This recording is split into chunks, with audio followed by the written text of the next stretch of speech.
At GSP, we know time is money in the solid waste and recycling industry. That's why every detail of our process is built for durability, efficiency, and long-term value. Our trucks begin with a paint process that's as tough as the equipment itself. Each body and part is cleaned of weld spatter and sharp edges, then sanded, degreased, and steam cleaned. Once dried and tacked free of dust, we apply a high-build epoxy primer for maximum adhesion.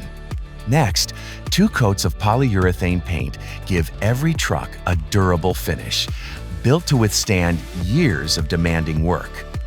Need your fleet in company colors? We custom mix paint in-house to match your brand identity. Finally, every painted part is baked to speed curing, getting your trucks on the road faster without compromising strength or performance. At GSP, it's not just paint, it's protection, performance, and pride built into every truck we deliver.